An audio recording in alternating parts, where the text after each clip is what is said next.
This is 911. Do you have an emergency? Today on Rescue 911.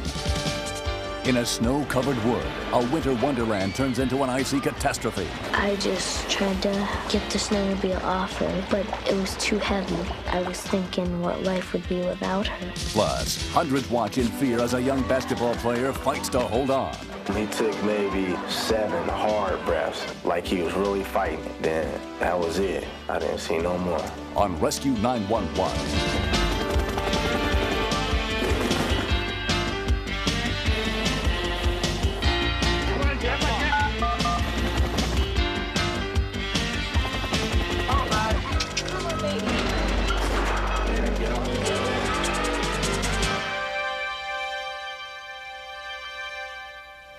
Certain activities become so much a part of our lives that we lose sight of how dangerous they can be. I'm William Shatner. Tonight, true stories of hope and healing on Rescue 911. We begin outside Rome, New York on March 6, 1993. A snowstorm had recently blanketed the area, leaving ideal conditions for 16-year-old Lisa Tomasi and her 10-year-old sister Courtney to go snowmobiling.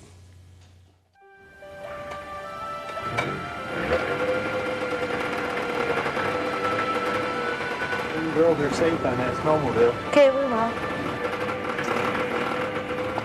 Me and my sister like to go snowmobiling a lot because it's really fun and you can go places without your parents.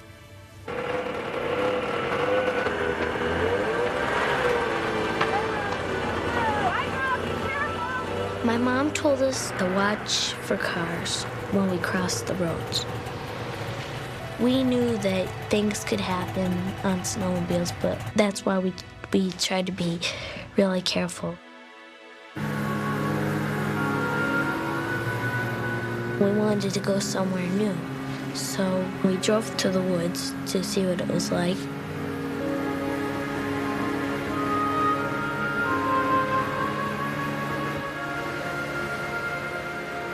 We had to go across this road on the other side of the field.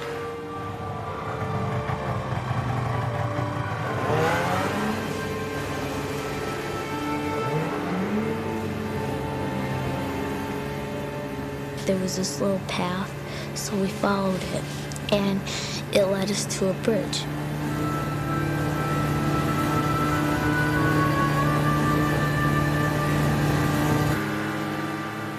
It was really narrow, and I'm like, I don't really want to go over it again, but we had to.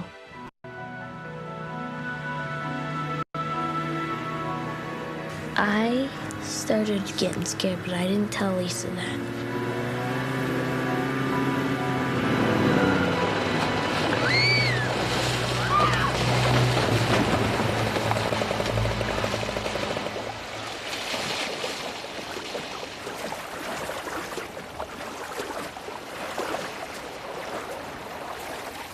I just tried to get the snowmobile off her, but it was too heavy, and I couldn't get her head above water.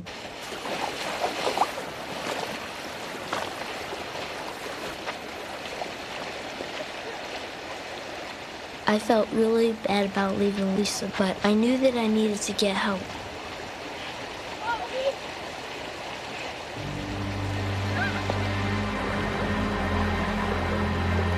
When we continue. I knew she wasn't breathing, and I was really scared because we don't know how long she was underneath the water. Breathe!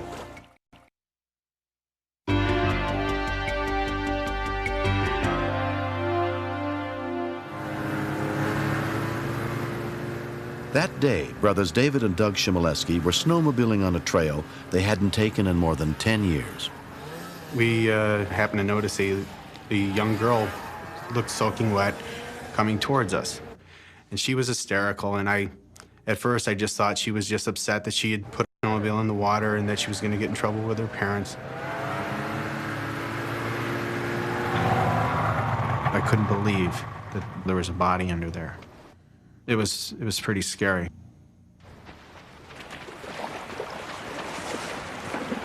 Hand her to me, Dave. Hey, Doug, I need your help. Get down here, man. I'm coming. Hurry up! Her clothing was caught on the snowmobile, and she was heavy from all the water weight. I'm here, man. Got her?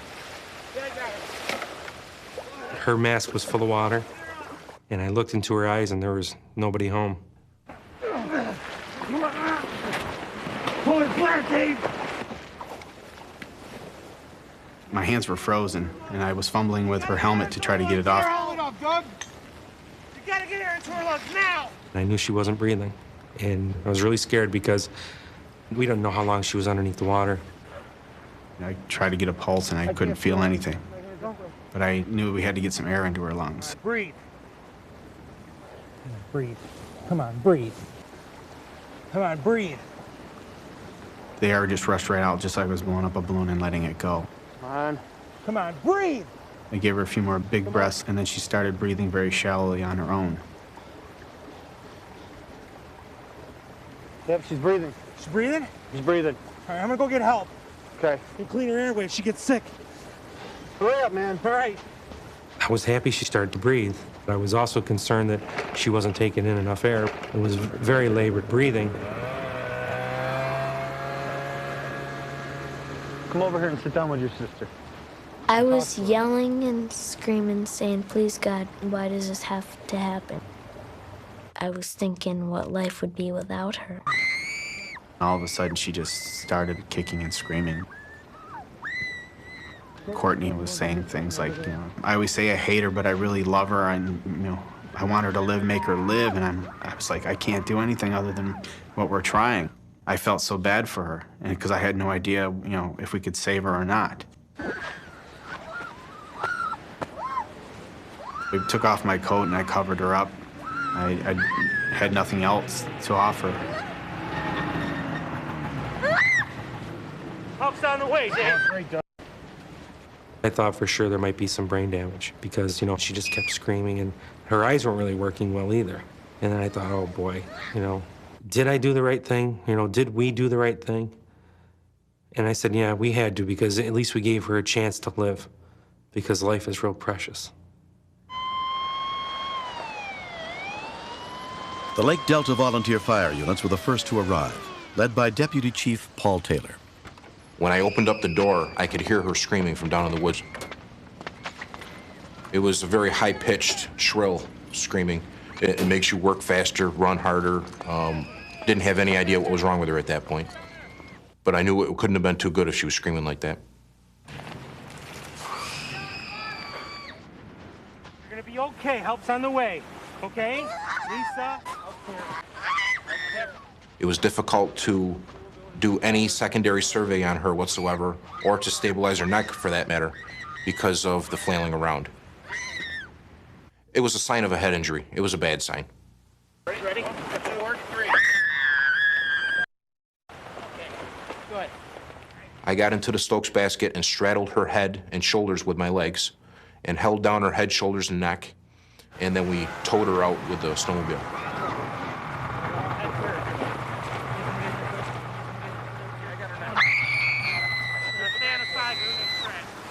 Whenever you deal with somebody in your own community, you work hard because you don't want to suffer the loss.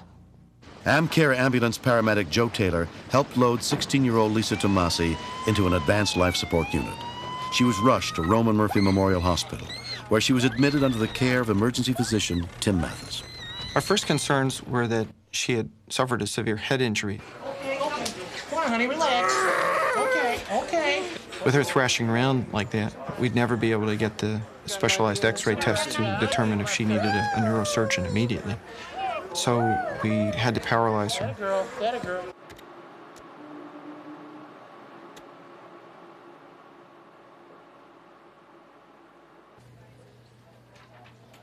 Karen Tomasi joined her daughters at the hospital.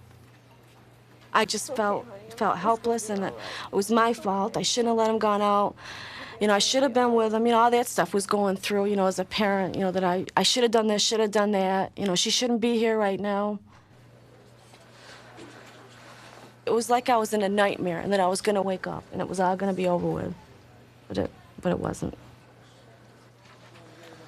After she came back from CAT scan, her lungs began to swell with fluid, and that made her progressively more difficult to breathe for. How bad is it? He said it was very, very bad, and there was a very good possibility that she wouldn't make it. And I told him that he was wrong. I said, she's going to be all right. I said, I know my daughter. She's a fighter. And I said, she's going to be all right. Does she know that I'm talking to her? She knows. Can she hear me? She knows the truth. Yeah? Oh, she feels so cold. Lisa was transferred to the Health Science Center at Syracuse. And by the next morning, when her mother came to see her, she had regained consciousness. Hi, honey. It's Mom. Hi. I love you. What? Even though she had this respirator, she was trying to talk to me. Lisa, do you want to try to write something to your mom and get you a piece of paper? We'll help you. She'll go get you a piece of paper and a pen. We'll help you. Here, honey. Now hang on to it for you.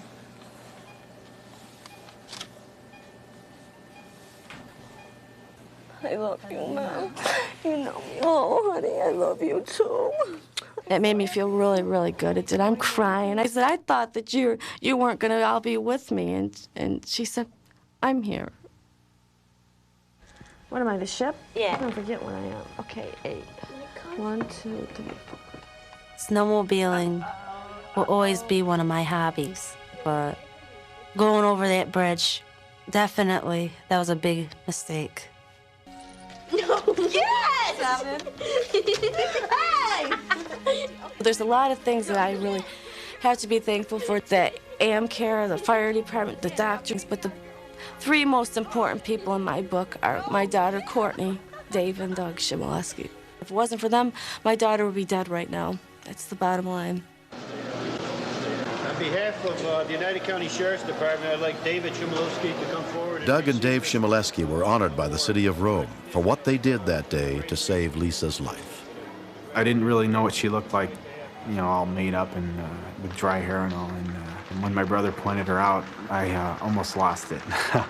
It was a pretty happy time because I guess we had a lot to do with her being here.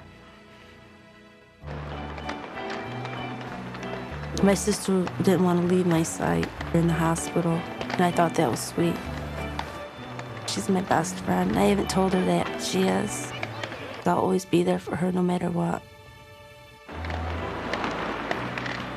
When she was in the hospital, she said, I love you to me. And so now I know that she really does love me, like the same as I love her. Next. I told him that I loved him. I figured that even if he didn't hear me, I had to say it. I thought it would be the last time.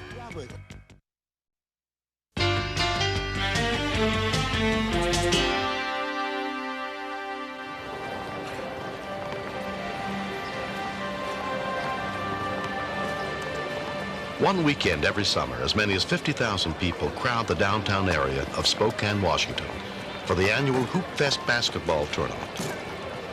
Over the years, spectators have enjoyed lots of excitement on the makeshift courts built on closed city streets, but nothing to compare with the drama that unfolded during a 3-on-3 game played on June 26, 1993, by a team including Stacy Boyd. We had a good team. I thought we were going to win every game, but lost our first game. The second game, we knew we had to win, but before I knew it, we was down 2-0. Stacy's cousin and close friend, 23-year-old Robert Martin Jr., was the strongest player on the team. Amy Cook was cheering him on from the sidelines with their 6-month-old daughter, and his father, Robert Sr. Robert was a great player. They were hopeful they were going to win. They came pretty close the year before. He was one of the first people in my life. I love him, and I just didn't want to miss a day of him. Robert wasn't playing good at all. The way I knew he can play, but I thought maybe he just having an off day. I got fouled real hard. I went to the free throw.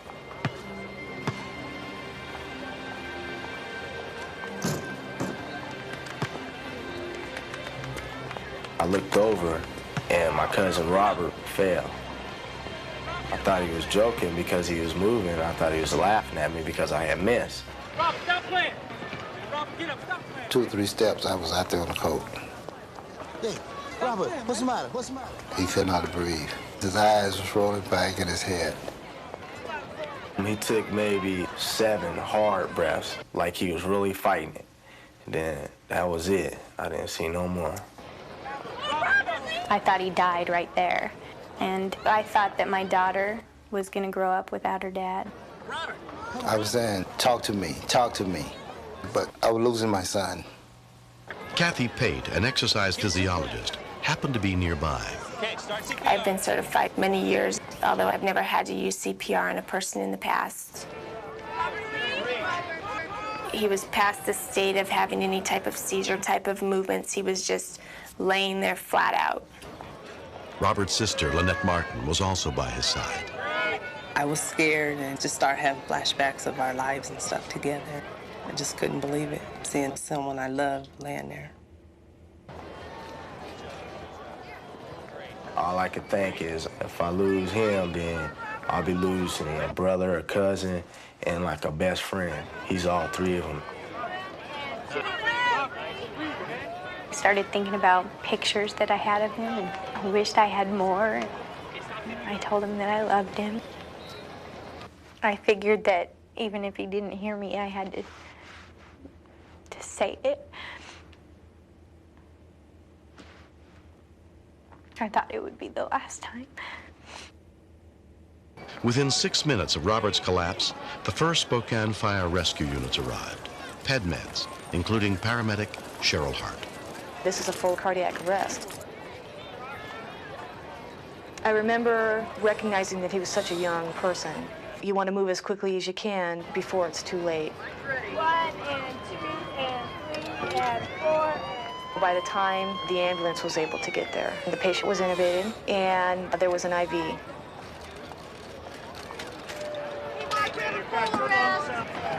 A LifeBack 10 monitor was just put right on him. It showed on the monitor that he was in VFib. When they brought out the defibrillator, I thought, he's only 23 years old. This can't be happening to him. Okay, check the pulse. No pulse. He didn't respond at all. And so then they did it again. His heart was able to initiate then a normal sinus rhythm. He's got a pulse. Okay, he's breathing on his own. Once he's breathing on his own and he's got a heart rate back, then you need to get him to the hospital as soon as you can. 23-year-old Robert Martin Jr. was taken to Sacred Heart Medical Center, where he was examined by cardiologist Robert Notsky. When he arrived in the emergency room, he was actually quite stable. What's his pressure and rhythm? I remember waking up in ER asking about my kids. And I just couldn't believe it. I said, no, it couldn't have happened. Robert's doctors ran a battery of tests to try to determine what had caused his cardiac arrest. He has a very small electrical abnormality inside his heart. So we placed a small box in the heart to recognize when the heart rate is going too fast and create a shock inside the heart to reset it. It feels like a mule has kicked you inside the chest, but he's okay. You think when you're young and you're in shape and you're in training that nothing like this is going to happen to you, But you never know what's going to happen. You don't know how long you have. Robert's done real good. He do realize now he can't play the sports he have played before. He's beginning to accept that now. 1 year later, Robert returned to play again at Hoop Fest '94. I've played volleyball and, I'm playing wheelchair basketball, but I can't overdo it. I would like to thank everybody for being there and stepping in, for a stranger that they didn't even know. There's not a lot you can really say about that, but just be appreciative about it. When people are doing CPR, even though the person doesn't sit right up and thank them, it plays a critical role. If you know CPR, help somebody out, because there's a lot of people that know it, but there's even a fewer number of people that are willing to be the ones that initiate it. My priorities changed a lot when and I became a father 2 years ago. My kids growing up without me, I would have missed wanting to see them grow. And, you know, the thought of that just, you know, puts me in tears. Oh, we gotta wait. He's a great dad. He just is more in tune to his own life. He's very happy. He's goofy, very humorous. And loves life and loves his children. Got you past two? Go right behind you, okay? I'm more focused on finishing school. You know, no lollygagging here. I'm ready to get through this, so I'm planning on finishing up, get my teaching degree so I can teach elementary school. And also, I want to pursue my master's in child psychology. It's all for the kids, you know. They need to see positive things that they can do with their lives. I want to be there when they start learning what life is about.